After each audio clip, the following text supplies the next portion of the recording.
مسجد الدرس سورة الفاتر کی آيات نمبر كل مريدة أعوذ بالله من الشيطان الرجيم بسم الله الرحمن الرحيم إنا أرسلناك بالحق بشيرا ونذيرا وإن من أمة إلا خلا فيها نذير وإن يكذبوك فقد كذب الذين من قبلهم جاءتهم رسلهم بالبينات وبالزبر وبالكتاب المنير ثم أخذت الذين كفروا فكيف كان نكير ألم تر أن الله أنزل من السماء ماء فأخرجنا به ثمرات مختلفا ألوانها ومن الجبال جدد بيض وحمر مختلف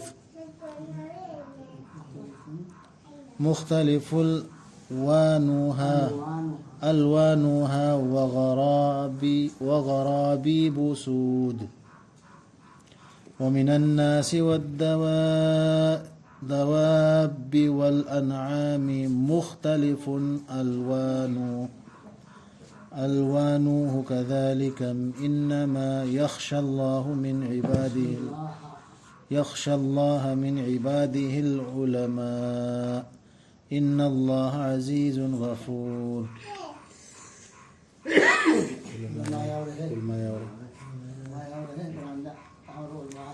تسهينمك أيكوينا ꯊꯥꯈꯤꯕꯅꯤ ꯅꯪꯕꯨ ꯑꯆꯨꯝꯕꯒ ꯂꯣꯏꯅꯅ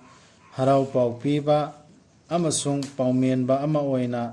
ꯂꯩꯈꯤꯗꯦ ꯖꯥꯇꯤ ꯑꯃꯠꯇ ꯃꯈꯣꯏꯗ ꯍꯧꯈꯤꯗꯕ ꯂꯥꯛꯈꯤꯗꯕ ꯄꯥꯎꯃꯦꯟꯕ ꯑꯃ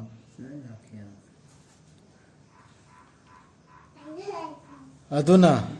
ꯃꯈꯣꯏꯅ ꯅꯪꯕꯨ ꯌꯥꯗ꯭ꯔꯕꯗꯤ ꯌꯥꯈꯤꯗꯕꯅꯤ ꯃꯈꯣꯏꯒꯤ ꯃꯃꯥꯡꯒꯤꯁꯤꯡꯅꯁꯨ ꯂꯥꯛꯈꯤꯕꯅꯤ ꯃꯈꯣꯏꯗ ꯃꯈꯣꯏꯒꯤ ꯔꯁꯨꯜꯁꯤꯡ ꯗꯂꯤꯜꯁꯤꯡ ꯑꯏꯕ ꯑꯥꯏꯟꯁꯤꯡ ꯑꯃꯗꯤ ꯃꯉꯥꯜ ꯁꯟꯗꯣꯛꯄ ꯂꯥꯏꯔꯤꯛꯀ ꯂꯣꯏꯅꯅ ꯍꯥꯟꯅ ꯃꯃꯥꯡꯗꯁꯨ ꯂꯥꯛꯈꯤ ꯑꯗꯨꯗꯒꯤ ꯅꯉꯣꯟꯗꯁꯨ ꯁꯤ ꯄꯤꯔꯤ ꯁꯤ ꯃꯈꯣꯏꯅꯁꯨ ꯌꯥꯈꯤꯗꯦ ꯅꯉꯣꯟꯗ ꯌꯥꯗ꯭ꯔꯗꯤ ꯍꯥꯟꯅꯁꯨ ꯌꯥꯈꯤꯕ ꯅꯠꯇꯦ ꯑꯗꯨꯗ ꯑꯆꯨꯝꯕꯒ ꯂꯣꯏꯅꯅꯤ ꯂꯥꯛꯈ꯭ꯔꯤꯁꯤ ꯑꯆꯨꯝꯕꯅꯤ ꯂꯥꯏ ꯇꯔꯞꯇꯦꯅ ꯑꯗꯨꯝ ꯁꯨꯝꯕ ꯑꯌꯥꯠꯁꯤ ꯌꯥꯝ ꯇꯣꯏꯅ ꯇꯣꯏꯅ ꯌꯥꯎꯕꯅꯦ ꯁꯤꯒꯤ ꯑꯌꯥꯠꯁꯤꯡꯁꯤꯅꯦꯕ ꯃꯨꯟꯅ ꯈꯟꯊꯒꯗꯕ ꯑꯌꯥꯠꯁꯤꯡꯁꯤ ꯍꯥꯏꯗꯤ ꯑꯜꯂꯥꯍꯅ ꯍꯥꯏꯔꯛꯏꯕꯅꯦꯕ ꯄꯥꯎꯁꯤꯡꯁꯤ ꯑꯜꯂꯥꯍꯅ ꯍꯥꯏꯔꯛꯏꯕꯁꯦ ꯁꯤꯅꯦꯕ ꯑꯆꯨꯝꯕꯁꯤ ꯑꯗꯨꯗꯤ ꯁꯤꯒꯤꯁꯤꯅ ꯀꯥꯐꯤ ꯑꯣꯏꯒꯗꯕꯅꯦ ꯂꯣꯁꯤ ꯏꯁꯂꯥꯝꯒꯤ ꯂꯣꯁꯤ ꯁꯤꯟꯅꯔꯛꯏ ꯄꯣꯠꯁꯤꯅ ꯀꯥꯐꯤ ꯑꯣꯛꯀꯗꯕꯅꯦ ꯑꯗꯨꯒꯤꯅꯤ ꯍꯟꯖꯤꯟ ꯍꯟꯖꯤꯟ ꯀꯨꯔꯥꯟ ꯃꯅꯨꯡꯗ ꯌꯥꯎꯔꯤꯁꯤ ꯑꯃꯈꯛꯇ ꯑꯅꯤꯔꯛꯈꯛꯇ ꯍꯥꯏꯔꯒ ꯃꯤꯁꯤꯡꯁꯤ ꯍꯟꯖꯤꯟ ꯅꯤꯡꯁꯤꯡꯍꯜꯂꯤꯁꯦ ꯑꯜꯂꯥꯍꯅ ꯑꯗꯨꯒꯤ ꯇꯨꯡꯗ ꯑꯩꯅ ꯐꯥꯖꯤꯟꯈꯤꯕꯅꯤ ꯊꯥꯖꯗꯕꯁꯤꯡꯗꯨ ꯑꯗꯨꯅ ꯀꯌꯥꯗ ꯁꯥꯊꯤꯈꯤꯕ ꯑꯩꯒꯤ ꯗꯟꯗꯤꯗꯨ ꯅꯪꯅ ꯎꯗꯕ꯭ꯔꯥ ꯑꯜꯂꯥꯍꯅ ꯊꯥꯗꯔꯛꯂꯤꯕꯗꯨ ꯑꯁꯃꯥꯟꯗꯒꯤ ꯏꯁꯤꯡ ꯑꯗꯨꯒ ꯑꯩꯈꯣꯏꯅ ꯄꯨꯊꯣꯔꯛꯂꯤꯕꯗꯨ ꯃꯗꯨꯅ ꯎꯍꯩꯁꯤꯡ ꯇꯣꯉꯥꯟ ꯇꯣꯉꯥꯟꯕ ꯃꯆꯨꯒꯤ ꯑꯗꯨꯒ ꯆꯤꯡꯖꯥꯎꯁꯤꯡꯗ ꯂꯩꯔꯤꯕꯗꯨ ꯆꯤꯡ ꯂꯝꯕꯤꯁꯤꯡ ꯑꯉꯧꯕ ꯑꯉꯥꯡꯕ ꯇꯣꯉꯥꯟ ꯇꯣꯉꯥꯟꯕ ꯃꯆꯨꯁꯤꯡꯒꯤ ꯑꯃꯁꯨꯡ ꯈꯔꯅ ꯃꯨꯁꯤꯟ ꯃꯨꯕ ꯆꯤꯡꯒꯤ ꯀꯂꯔ ꯃꯆꯨ ꯂꯝꯕꯤ ꯃꯆꯨ ꯐꯥꯎ ꯑꯜꯂꯥꯍꯅ ꯇꯥꯛꯏꯁꯤ ꯍꯥꯏꯗꯤ ꯁꯤ ꯂꯣꯏꯅ ꯑꯜꯂꯥꯍꯅ ꯁꯤꯜꯂꯤꯕ ꯄ꯭ꯂꯥꯟ ꯉꯥꯛꯇꯅꯦꯕ ꯎꯍꯩ ꯃꯔꯛ ꯄꯨꯊꯣꯛꯏꯕ ꯏꯁꯤꯡ ꯇꯥꯍꯜꯂꯛꯑꯒ ꯁꯨꯃꯥꯏꯅ ꯏꯁꯂꯥꯝꯁꯤꯁꯨ ꯏꯁꯂꯥꯝꯒꯤ ꯂꯣꯁꯦ ꯑꯜꯂꯥꯍꯅꯅꯦꯕ ꯀꯝꯄ꯭ꯂꯤꯠ ꯆꯤꯡꯗ ꯂꯩꯕ ꯆꯤꯡꯅꯨꯡ ꯃꯥꯅꯨꯡꯒꯤ ꯄ꯭ꯂꯥꯟ ꯐꯥꯎꯗ ꯑꯜꯂꯥꯍꯅ ꯂꯣꯏꯅ ꯄꯨꯟꯅ ꯁꯤꯜꯂꯦ ꯎꯍꯩ ꯋꯥꯍꯩ ꯍꯧꯍꯟꯕꯒꯤ ꯃꯆꯨ ꯈꯦꯠꯅꯍꯟꯕ ꯃꯍꯥꯎ ꯈꯦꯠꯅꯍꯟꯕꯁꯤ ꯑꯗꯨꯒ ꯏꯁꯂꯥꯝꯁꯤꯅ ꯀꯨꯔꯥꯟꯁꯤꯅ ꯀꯝꯄ꯭ꯂꯤꯠ ꯑꯣꯏꯍꯟꯗꯕ ꯃꯤꯑꯣꯏꯕꯅ ꯇꯧꯔꯤꯁꯤ ꯑꯜꯂꯥꯍꯅ ꯄꯤꯔꯛꯏꯁꯤ ꯂꯥꯏꯔꯤꯛꯁꯤ ꯈꯛꯇ ꯅꯠꯇ꯭ꯔꯣ ꯁꯤꯒꯤ ꯂꯣꯁꯤꯅ ꯀꯝꯄ꯭ꯂꯤꯠ ꯑꯣꯏꯍꯟꯗꯦꯕ ꯃꯤꯑꯣꯏꯕ ꯍꯥꯞꯆꯤꯟꯕ꯭ꯔꯥ ꯁꯦꯝꯗꯣꯛꯄ꯭ꯔꯥ ꯁꯦꯝꯖꯤꯟꯕ꯭ꯔꯥ ꯑꯃ ꯇꯧꯗ꯭ꯔꯤꯉꯩꯗ ꯄꯦꯟꯗꯦ ꯑꯜꯂꯥꯍꯇꯅ ꯁꯤꯜꯂꯤꯃꯤ ꯑꯜꯂꯥꯍꯇꯅ ꯇꯧꯔꯤꯃꯤꯁꯤ ꯍꯥꯏꯅ ꯍꯟꯖꯤꯟ ꯍꯥꯏꯔꯤꯁꯤ ꯈꯟꯊꯒꯗꯕꯅꯤ ꯑꯗꯨꯒ ꯃꯤꯁꯤꯡꯒꯤ ꯃꯅꯨꯡꯗꯁꯨ ꯂꯦꯡꯗꯨꯅ ꯆꯠꯄ ꯖꯤꯕꯁꯤꯡ ꯑꯃꯁꯨꯡ ꯁꯖꯤꯛ ꯆꯥꯕ ꯌꯨꯝꯁꯥꯁꯤꯡꯒꯤ ꯃꯅꯨꯡꯗꯁꯨ ꯇꯣꯉꯥꯟ ꯇꯣꯉꯥꯟꯕ ꯃꯆꯨ ꯂꯩꯔꯤꯕꯗꯨ ꯑꯗꯨꯒꯨꯝꯅ मागी मनाई सिंगे मनुंदगी सुपनगी अखंग बसिंग तना तो उलमा हर दुसी लेरे अल्लाह बु की जबनी तसेनमक अल्लाह दी पांगल बनी कोपी है बनी खंग दर्द का मैंने उलमा ओइनी का मैंने की गनी हां अल्लाह की में दो उलमा से अल्लाह बु की रिबा मी दो उलमा दु खंग मी ने अदु तनेब उलमा से मुझे इन्नमा सुबनगी अदु खतने अदु खतने उलमा है कोई उलमा नहीं जाने लगना बोम ना है रे उलमा दा बोदु मंगांग उलमा चाहिब्रा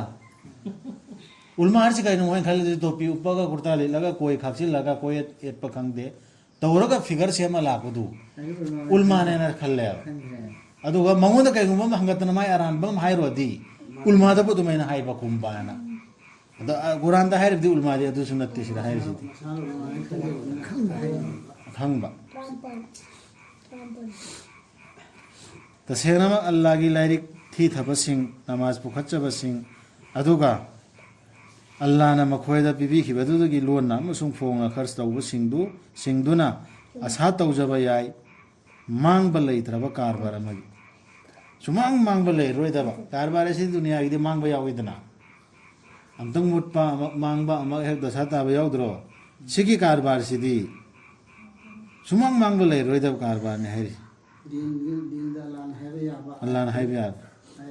ना है दु याबा दु मिदु अदु कारबा दो अदु मां बोले के ला है तो वही तो विश्व में फंगन है से सोइदन मो तो यार मां गुमन मां मत रे माना मपुंग फाना पिबी नबा मखोयदा मखोयगी मना अदुगा हेन्नसु पिबी नबा मखोयदा मागी थौजालदगी तसेनमक मादी कोपी हैबनी होना जमल खंगबी बनी होना जमल सी फजना खंगबी है अल्लाह शकूर हर्ष अखोइना हाइदे अल्लाह ना नंगोंदा खंगहन खिबदु ओ मोहम्मद सल्लल्लाहु अलैहि वसल्लम लाइक अदुदगी मधु अचुंबनी मधुना सौगतपनी मधुगी ममांगी दुसु तसेनमक अल्लाह दी मागी मनाई सिंगी पाउ फंगबनी उबनी तिरसम पाहर आबायात से हाइदे अल्लाह ने पीखरिसे रसूल सल्लल्लाहु अलैहि वसल्लम द सिक्सी अचुंबने हाना पीखरि बसिंग दर सौगत ले बंगा तनेबा हाइरे गोवासी अदु हाना पीखरि दु जुमे सौपनेबा हाना था तोरा इंजिल के बुत में सूफे इब्राहिम और मूसा था तो मखैदो अदुगी मखैदा हाइ दु नतबा अनुभव वानतेबा अदुगी वादु सवतो नेबा कुरान हाइ तो नते इस्लाम के अंत हो नेबा अदुगी तुंगदा अखोइना फंगहनबीबनी लाइरिक तु सोतु ओइना अखोइना खंगत पिरबा अखोइगी इनाई सिंगदा सिक्से अखोइ बाबाना लाइक तु खंगमदी आई फंगने हाइबा लैते अल्लाह ना खंगत पमाई मनाइदा इमाम की मसादी इमाम अदुम ओइदना माना कब्जा तौनी हाइबे वा लैते मदरसादा उस्ताद ओइरे मी दु माई मजाना अदुम पाइदा मी अमीर दो हाइबगी कैमता लैते अल्लाह ना खंग कदोरमिसी अदुबु मखोइगी मनुंगदगी मसादा अरानबा तौजबसु यावी अदुगा कनागुंबना मयाई ओइरब चटली अदुगा कनागुंबना मांग थाई अफबा थबक सिंगदा अल्लाह ना याबीबगा लोइनाना मधु सोतोदु अचौब थौजाननी लाइक पीबसे अहले किताब ओइबसे अहले कुरान अहले जबूर अहले इंजिल ओइग्रिब सिंगजे सिगसी अल्लाह ना खंगप मनाई मागी मनाई दपी अदु खगलिबदु से ग्रेड अहम हाई खरेदना खरन मयाई ओइना चली खरन मांग थाबा तालेबा पीरि बसमा गोंद fungi बसोतोदुदा अफबा तौबदा अदरगी Kharna canoe high खिबदा Kharna तपथबैरो मयाई ओइबा Kharna मयाई ओइरब चटपा अदुगा कनागुंबना मांग थाई अफबा थबकसिंगदा चंगनी मखोइदु लोइनाइद्रबा हुजिकी हाइख्रिबा मीसिंगसी हैकोलसिंगदा लैतेंबिगनी मखोइबु मदुदा सना अमदि मनी मुक्तागी पंबोम फाबी सिंगना पंबोम फाबी फाबा अनि मखोइ सिंगना अदुगा मदुदा मखोइगी फिजुअल सिंगना ओइगनी मुगागी खागी नुपी सुनी पा सुनी को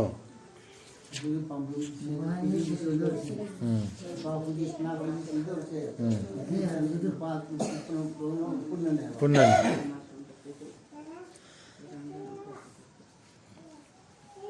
मखोइना हाइगनी थागत अल्हम्दुलिल्लाह हाइगनी मखोइना हाइगनी थागत लिबा पुम्नमक अल्लाह बुनी आदा सो अल्हम्दुलिल्लाह अल्लाह के शुक्रिया अदा तौदौरियबा अदो सिदा नै खोइ तौदेबा मिसिंसी सिदाना तौबिमल खंगदे थागत लिबा पुम्नमक अल्लाह बुनी महाक अदुना लौथोक पिखराबा इखोइदगी अवाबा पुम्नमक तसेनमक इखोइगी रप्ती सोइदनमक कोकपी हैबनी होना जमल खंगबीबनी सि हाइदरमे जन त चांगदो मिसिंग अैन अमल तौहिदुने इजना से हाइरो हाइरो अल्लाह थुजानदगी अल्हम्दुलिल्लाह फरदान महाक अदुना हाइदि अल्लाहना मागी थौजालदगी खुंदा हनबिरिबा इखोइबु मतम पुंबगी ओइरबा युमदा हाइदि जन्नतता अमुक सोकप लेररोय इखोइबु मसिदा सुनोमबना नत्रगा सोकलरोय इखोइबु मसिदा चोकथबना चोकथबा सुनोमबा हाइबसि दुनियादा कंपलसरी निदना आदति लेत्रे अदुबु थाजदबसिंगिदि जहन्नमगी मैनी तमखिद्रे मखोइगी मराइबक्ता सीबा हाइबदु नत्रगा यांगहनबिनबा हाइबदु मखोइदगी मदुगी दंदीदु असुमना शास्ति पीबनी अखोइना यामना तौबीमल खंगदबा खुदिंगदा कुरानदा अल्लाहना हाइबा लागे आयासिंगसी सी चत्तबा अदु तौबीमल खंगदबा अल्लाहनानी अइंगोंदा ईमान थुंगहल्लिबा लाइक फंगहल्लिबा मसी हाइबे इनगदबनी सिना हाइरसी हाइबे उत्तबदु तौबीम थबुक तौदबदु अदुई मिसिंग लाउगनी मखोइना मदुगी मनुंगदा उसगी जहन्नमगी मिसिंगदो अखोइगी रब लौथोकपियो अखोइबु अखोइ अफबा तौजरगे अखोइना हान्ना तौरमबदु नत्तबा अखोइना हान्ना कुरानदि थममगा कुरान नत्तबम चलमबदु अदु नत्तबा अखोइ तौरोइगे लौथोकपिरोन हाइने हाइबिगनी मखोइदा पीखिदबरा अखोइना नखोइदा असांगबा पुंसी खनथजनबा तु सी खनथजबसिनी थिंगिसी मजबकी लीडर मखोइना अयामबना नखोइना खनबे यामते खलोरदि मांगदोरमेन अदु कुरानदि खनथना बसितनी हाइग्रिसी असांगबा पुंसी पीखिदो नखोइदा खनथजनबा मदुगी मनुंगदा खनथजबसिंगना अदुगा लाखिबा नत्रा नखोइदा पाउमेनबसु अदुना हौजिक महाव तंगलो दंदीगी लैतबनी अरानबा तौबसिंगिदि तेंबांगबिनबा कना मतेंग पानब कनाम पो लेरो हाय मतेंग सिगिनी मिंगदनी सिरा खाइना खरि म्यामसी हा मतेंग लाकने ना आदा तसेनमक अल्लाहदी अखंग बदुनी आसमान सिंह अमसुंग पृथ्वी की अरोन बदु तसेनमक मादी खंग बनी थबाक सिंह द याव बदु सिदा मरक मरक थेक आइना हायर से मसी आइगी मोद आइगोंदा फाव बदुने वासी लालंबा याइ आइना हायर से हत लव हाइब नत्ते इसा इसा खनथब हाइने आइना खनथब द याव बदुनी आइना फतवा पीरे लौरनी अदु सोइरे हाइब कनाम अदु अंगावे वानी माना नि सेंबी की बदु नखोइबु मागी महुत सिनबसिंग खलीफा हाइबदु ओइना पृथ्वी थक्ता सिगा आयासी हम खनथबा याबा यानी लौसिंग लैबा इल्म लैबा मीगिदि माना नि सेंबी की बदु नखोइबु मागी महुत सिनबसिंग ओइना पृथ्वी थक्ता अदुना कनागुंबना थाजद्राबा मसादनी माना थाजदबदुगी फोलदु करीसु हेंगत हनबा लैते थाजदबसिंगदा मखोइगी थाजदबदुना मखोइगी रबकी मनाक्ता तुकच्चब नत्तना अमसुंग करीसु हेंगत हनबा लैते थाजदबसिंगदा मखोइगी थाजदबदुना अमांगबा नत्तना सिदा खलीफा सेंबा महुत सिनबा हाइरिसे तौगदरब ड्यूटी मैम अल्लाह ना पांगथोइदना दुनिया से चिंग मान मियोइबस समाज अमा संदोक्तना अफब तौमीदुना करी तौने ना चांगिंग तौने अल्लाह ना सिंदोइसी सिदा अफब मीसिंग अल्लाह ना हाइब इल्ला चली मीसिंग से सिना मागी खंदान अल्लाह सु अफब सेमी कैरोय लेकाय समाज सिदा सुमा अफब तौनब शांति ओइनब सिल्लियब अदुगी कांगुदनि हुसिंग बाहिरसे अदुगी अमले स्वाले सिंग दु सु तौद्रबा सोसाइटी समाज सिदा अफब अमले स्वाले हसि तौद्रबा शांति ओइनब सिंद्रबा एनी जाति एनी धर्म खाइदो तमग्रो मजहब को मरी लेंदे एनी मजहब अमदा एनी धर्म अमदा मा चोंजिल्लगा जाति दुर अफबगी दमक्ता सिंद्रबा मागी इमुंग मनुंगी खानदान औलाद की अफबदमक सिंदरदी मादु खलीफा नत्रे अल्लाह था सिन्नरी पोतु नत्रे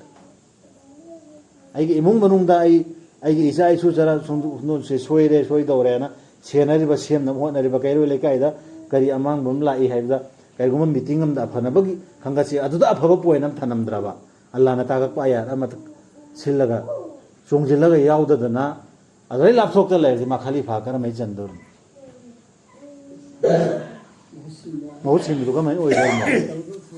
तौदो थबुदो तौदरमिन कमेन ओइदर मा याउदर दे आश आइदी तसी पायर का अल्लाह अल्लाह निंगा लेरगे हाइबदु यादे लेतेबा खलीफा की ड्यूटी चाउखरजानी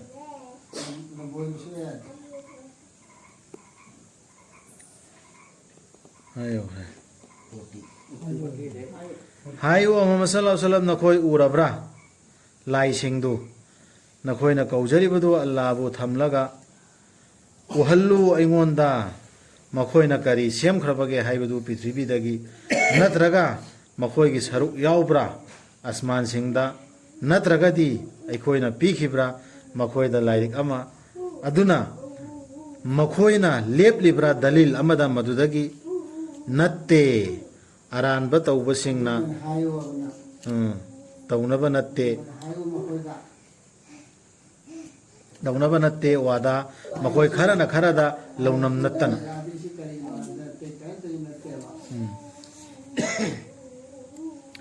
सिगी आयात से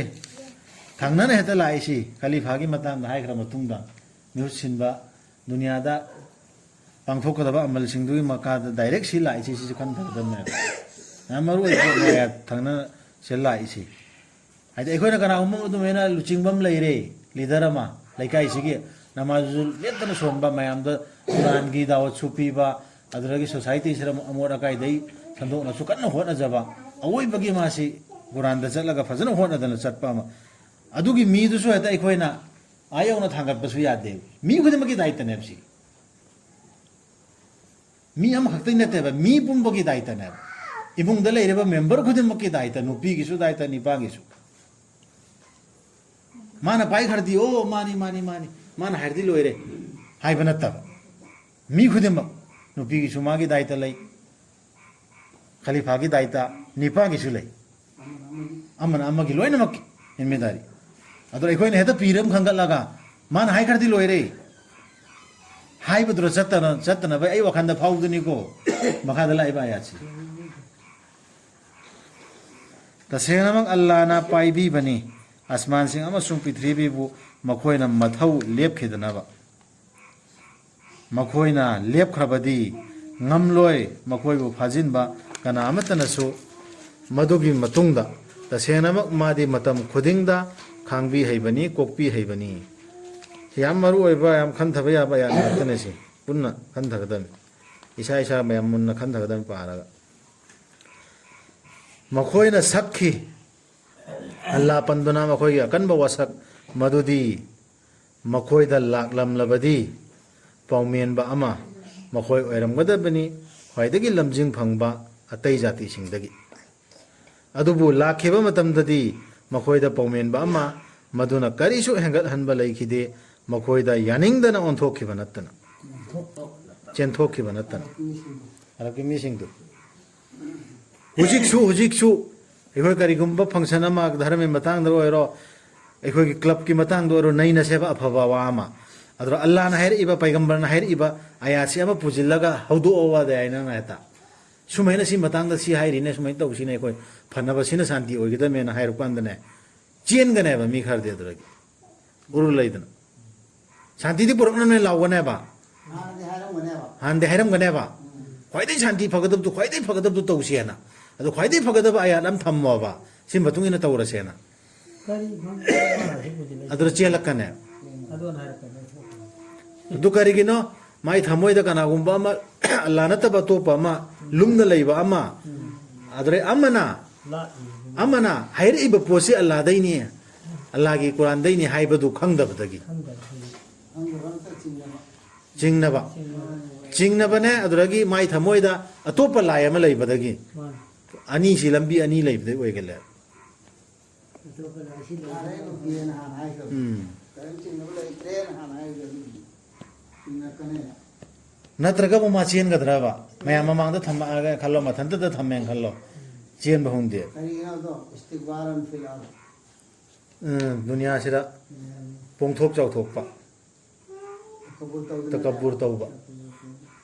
umakra sai fataba silam taw bomle. Dineba.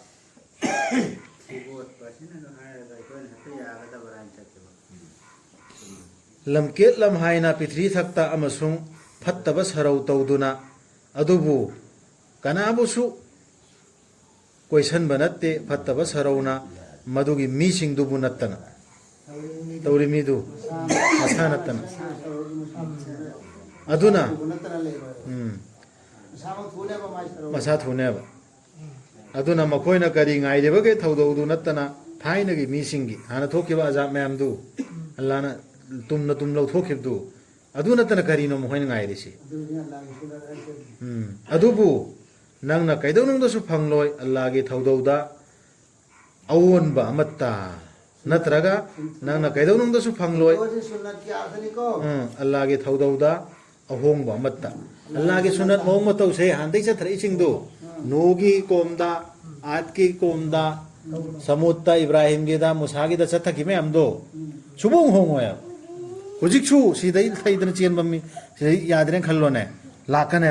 हाना थोकी सुबों होंगोय कोई न चतब्रा मखोइना पिथरी थक्ता अदुगा उदब्रा करीब कोलोय ओइखिबगे हाइबदु मखोइगी मांगदा लेरंबा सिंगी मखोइदुना यामना हेनखिबनी मखोइसिदगी शक्तिदा अखोइदगी याम हेनखिद्रो मोइ शक्तिदा अदुबु माइथी हनगदब नत्ते अल्लाह बुदी करीब मखो अमतनसु आसमान सिंगदा नत्रगा पृथ्वीदा तसेनमक मादी मतम खुदिंग द खंगलिबनी ngambani तौनिंगबत तौबा अखोइगी उम्मती असोन बने ये रसूलगी उम्मती अखोइददी असु यामना हनथानगने ये करान वारीदा मैम हाइनद्रो अदु कुरान ददी थेंगनदेबा हुजु फोदाई Amal hanthana hai wali. अमल हनथनबगी प्रोग्राम में हाइद्रो